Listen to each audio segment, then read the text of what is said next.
আজকের গল্প ভালোবাসার অন্য রূপ। কিছুক্ষণ ভেবে নাম্বারটা ডায়াল করেই বসল শ্রীপর্ণা। তার কাছে আর অন্য কোনো রাস্তা নেই। স্বরাজকে বাঁচাতে গেলে তাকে আর এক মুহূর্ত ভাবলেও চলবে না।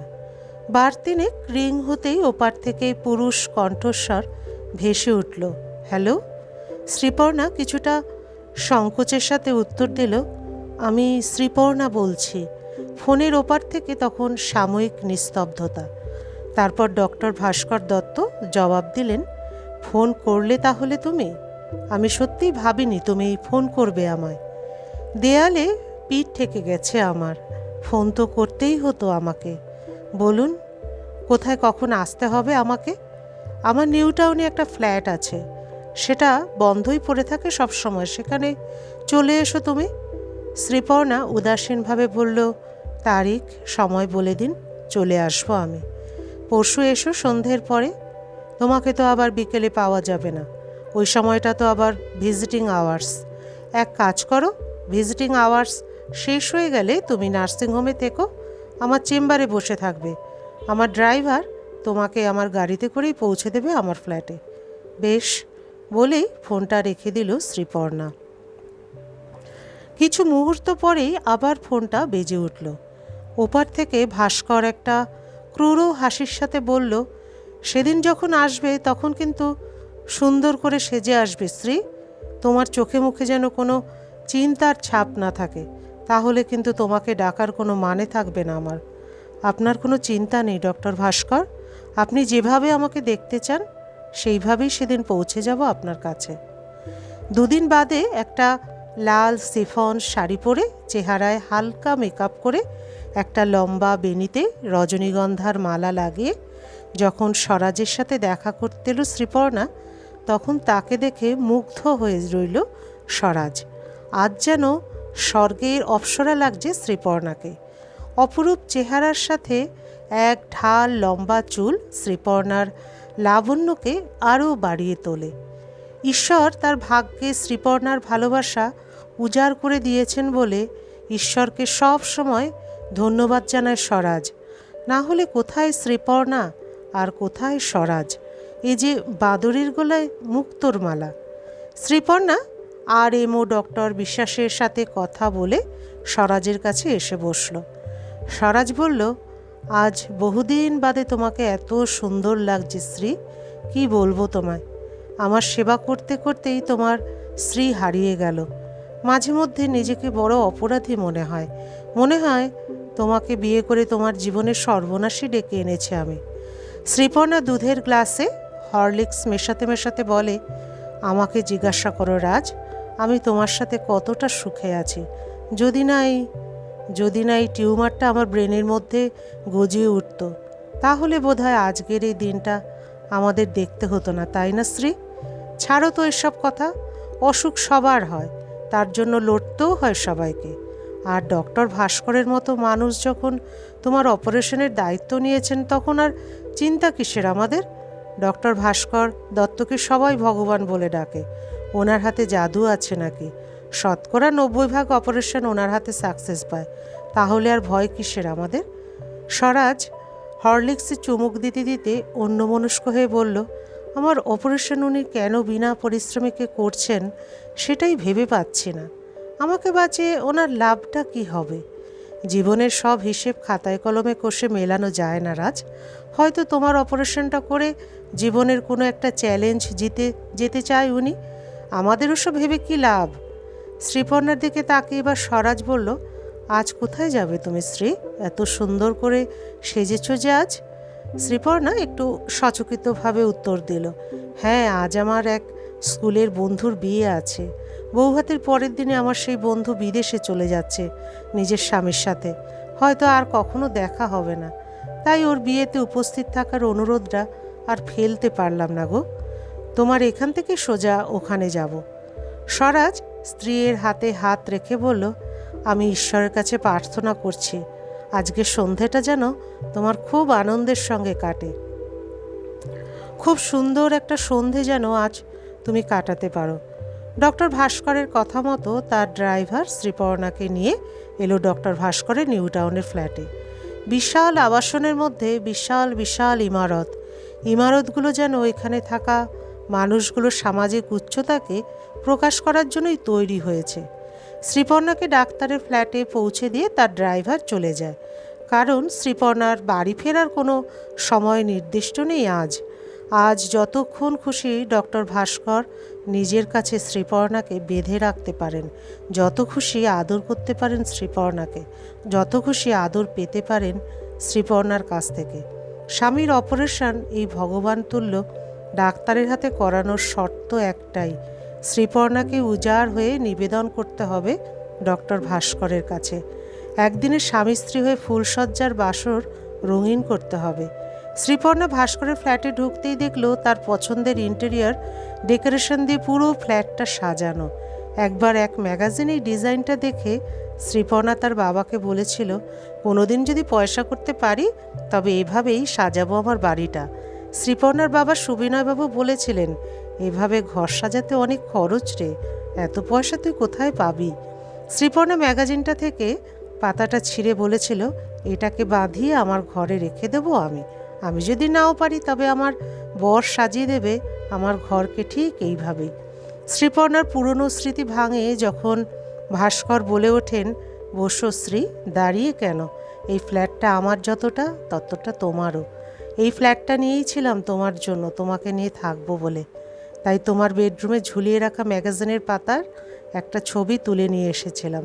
ভেবেছিলাম তোমাকে সারপ্রাইজ দেব, কিন্তু তুমিই তো আমাকে এমন সারপ্রাইজ।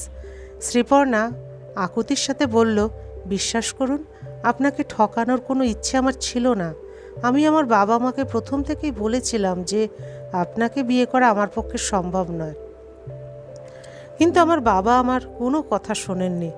আপনার মতো একজন নিউরোসার্জন বিনে পয়সায় কন্যাদায়গ্রস্ত পিতাকে উদ্ধারও করবেন, আবার সেই মানুষটার স্ত্রীর অপারেশন করবেন নিখরচায়, এমন অফারের লোভ আমার বাবা সামলাতে পারেনি। তাই আমার হাজার আপত্তি থাকা সত্ত্বেও আপনার সাথে আমার বিয়েটা ঠিক করে পেলেন উনি। কিন্তু আমি যে স্বরাজকে কথা দিয়েছিলাম আমি ওর হব বলে। আপনার তো কত কিছু আছে জীবনে, নাম যশ অর্থ প্রতিপত্তি পরিবার সব আছে আপনার। আপনি চাইলেই যে কোনো মেয়ে আপনাকে এক কথায় বিয়ে করতে রাজি হয়ে যাবে, কিন্তু স্বরাজের যে আমি ছাড়া কেউ ছিল না। একটা অনাথ ছেলে আমায় ভালোবেসে নিজের একটা ঘর একটা পরিবার তৈরি করতে চেয়েছিল। আপনার প্রতিপত্তির সামাজিক সম্মানকে পাওয়ার জন্য ওকে কি করে ঠকাতাম বলুন? তাই জন্য আমাকেই ঠকাতে হলো তোমার? যে কোনো মেয়ে নাকি আমার বউ হতে রাজি হয়ে যাবে? তুমি হয়েছিলে কি রাজি আমার বউ হতে? তোমরা সবাই যুক্তি করে আমাকে ঠকিয়েছিলে। বিয়ে যদি করবে না তো তোমার মায়ের অপারেশন আগেই জানাতে পারতে আমাকে, সে কথা জানাওনি তো। ভয় পেয়েছিলে তাই না? যদি তোমার মায়ের অপারেশনটা বিনে পয়সায় না করি আমি, এত স্বার্থপর হতে পারলে তুমি? আমাকে ব্যবহার করে আমার ভালোবাসার সাথে খেলা করতে একটু অস্বস্তি হয়নি তোমার? বিশ্বাস করুন, আমি আপনাকে ঠকাতে। শ্রীপর্ণার মুখের কথা থেমে যায় ডক্টর ভাস্করের হাতের ইশারায়। থাক শ্রী, সেসব কথা। আজকের সন্ধ্যা আর রাতটা আমার স্ত্রী হয়ে কাটাও তুমি। দেখো, তোমার পছন্দ মতো সাজানো এই ফ্ল্যাটে যা আছে সব তোমার। এই ফ্ল্যাটের মালিক আমিও আজ তোমার। আজ আমাকে আপন করে নাও। একটা সন্ধ্যে আমাকে এমনভাবে ভালোবাসো যেভাবে রোজ স্বরাজকে ভালোবাসো তুমি। আজ নিজের হাতে আমাকে সেভাবে খাইয়ে দাও যেভাবে রোজ তোমায় স্বরাজকে খাওয়াতে দেখি। শ্রীপর্ণা মাথা নিচু করে চুপ করে বসে থাকে। সে উপলব্ধি করে ভালোবাসায় কতটা আঘাত পেয়ে এমন নির্মম প্রতিহিংসার খেলায় মেতে উঠেছে ভাস্কর। সেদিন রাত্রে ভাস্করের রান্নাঘরের বাসনপত্রগুলোর শ্রীপর্ণার হাতের ছোঁয়ায় উদ্বোধন হয়। শ্রীপর্ণা দই কালিয়া রান্না করে, সাথে মাটনের ঝোল আর গরম ভাত। এইসব পদগুলোই ভাস্কর দত্তের খুব প্রিয়। বিয়ের আগে একবার বাড়িতে নিমন্ত্রণ করে ভাস্করকে খাইয়েছিলেন শ্রীপর্ণার বাবা মা। আজ ফ্রি স্কুলে সেই জিনিসগুলো দেখে শ্রীপর্ণা ভাস্করকে আর জিজ্ঞাসা করেনি, আপনার কি পছন্দ বলুন, তাই রান্না করছি। খাওয়ার টেবিলে এক গ্রাস ভাত মেখে যখন ভাস্করের মুখের কাছে ধরেছিল শ্রীপর্ণা, তখন ভাস্করের ছলছল চোখ দুটো তার দৃষ্টি এড়ায়নি। তবে শ্রীপর্ণার হাতে ভাস্কর আর খায়নি। মুখ ফিরিয়ে বলেছিল, আমি তো স্বরাজ নই যে তোমাকে অভুক্ত রেখে নিজে খেয়ে নেব। আজ তুমি খাও, আমি দেখি তোমায়। শ্রীপর্ণার গলা দিয়ে নাবছিল না ভাতের গ্রাস, তবুও তাকে আজ খেতে হবে। আজ যে সে ডক্টর ভাস্করের হাতের পুতুল, যন্ত্রের মতো তার ইশারায় আজ সারা সন্ধে আর রাত তার সাথে কাটানোটাই হলো স্বরাজের অপারেশনের ফেজ। আজ নিজেকে যতটা পারবে নগ্ন করে দেবে শ্রীপর্ণা।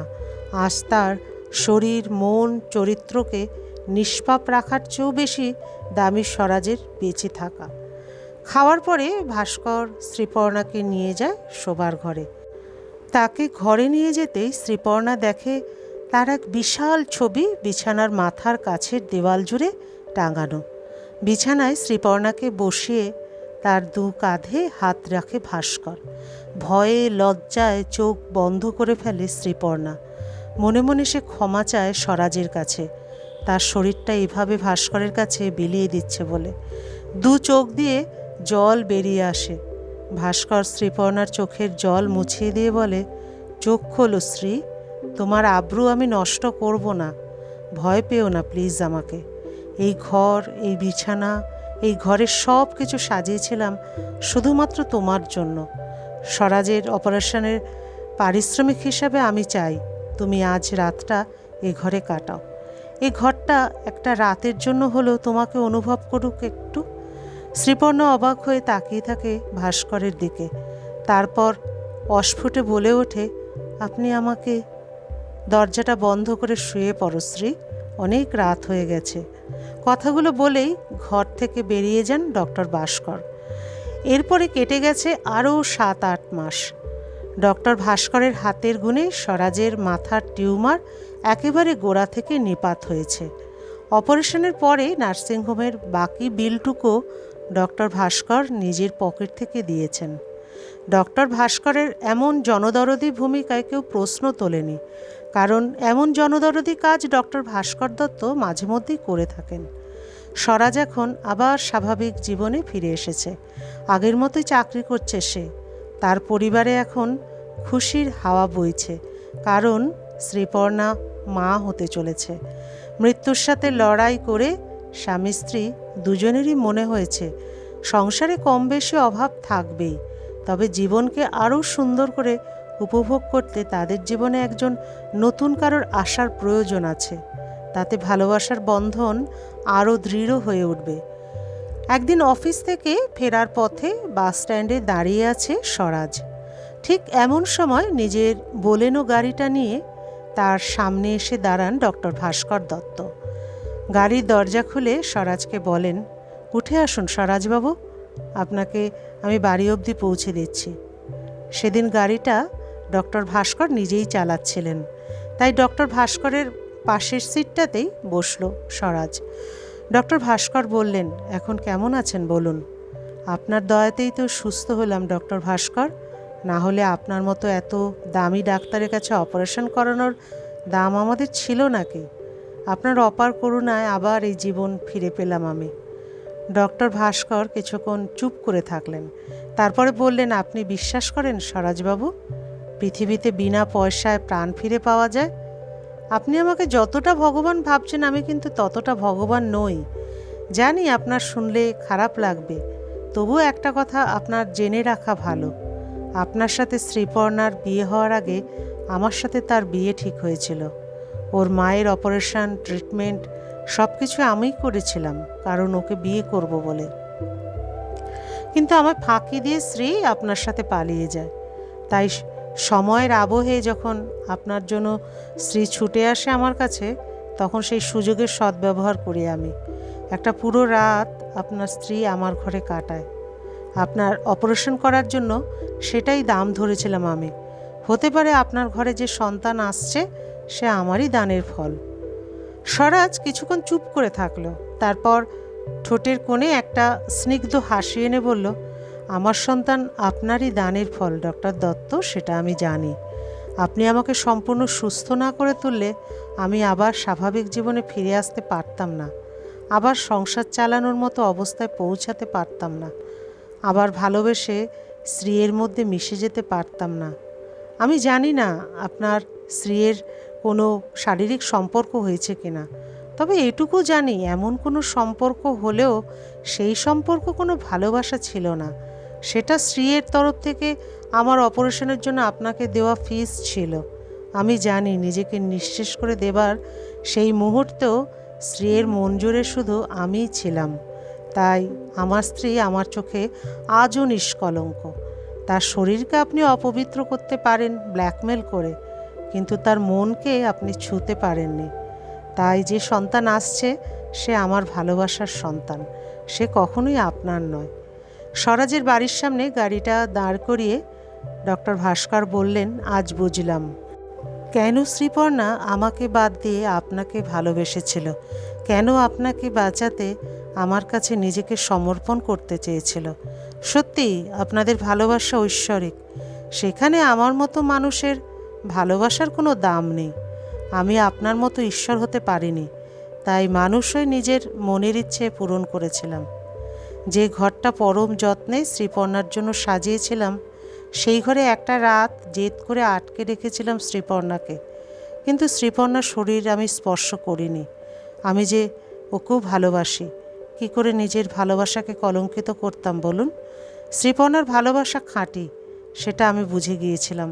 কিন্তু আপনি শ্রীপর্ণার কতটা যোগ্য সেটাই যাচাই করলাম। দেখলাম আপনার চেয়ে আর কেউ বোধহয় শ্রীপর্ণার ভালোবাসার দাবিদার হতে পারে না। চলুন নেমে পড়ুন, আপনার বাড়ি এসে গেছে। শ্রীপর্ণা আপনার জন্য হয়তো অপেক্ষা করে আছে। আপনিও আসুন না আমাদের ছোট্ট ঘরে। কথা দিচ্ছি ডক্টর দত্ত, আপনার আদর যত্নের কোনো ত্রুটি হবে না। ডক্টর ভাস্কর একটু হেসে বললেন, না স্বরাজ, আপনার ওই ঘরে স্বর্গীয় অনুভূতি আছে। সেখানে আমার মতো একজন সামান্য মানুষের না যাওয়াই ভালো। আপনারা দুজন খুব ভালো থাকুন। আপনাদের আগত সন্তান আপনাদের জীবন আরও স্বর্গীয় করে তুলুক, এই কামনাই করি। স্বরাজকে ঘরের দরজায় নামিয়ে দিয়ে গাড়ি নিয়ে সোজা বেরিয়ে গেলেন ডক্টর ভাস্কর দত্ত। তিনি স্বরাজের ঘরকে স্বর্গ বললেও সেই স্বর্গে যে দেবী বাস করে তাকে তো তিনিও ভালোবাসেন। তার ভালোবাসাও কম নিষ্পাপ নয়, কম সুখ নেই শ্রীপর্ণাতে নিবেদিত তার ভালোবাসাতেও। তিনি যে দেখতে পারবেন না তার স্বর্গের দেবীকে আর কোনো দেবতার কাছে সমর্পিত হতে। কি করে দেখবেন? তিনি তো মানুষ, মানুষের এত উদারতা থাকে না যে। তাই নিঃশব্দে এমন পালিয়ে যাওয়াতেই বোধহয় নিষ্পত্তি মিলবে জীবনের যত দুঃখ আছে তার। আশেপাশে মানুষ তাকে যতই দেবতা বলে ডাকুক না কেন, স্বর্গের দেবী এ জন্মে তার ভাগ্যে নেই। তিনি এই জীবনটা অভিশপ্ত দেবতা হয়েই রয়ে যাবেন। তবে বুকে বয়ে বেড়াবেন শ্রীপর্ণার জন্য পবিত্র ভালোবাসা। সামনের অনির্দিষ্ট পথে ছুটে চলল ডক্টর ভাস্করের গাড়ি। সামনে যে এখন অনন্ত পথ পড়ে আছে একা একা চলার জন্য। গল্পের সমাপ্তি এখানেই। আবার দেখা হবে পরবর্তী আরেকটি গল্পের সাথে।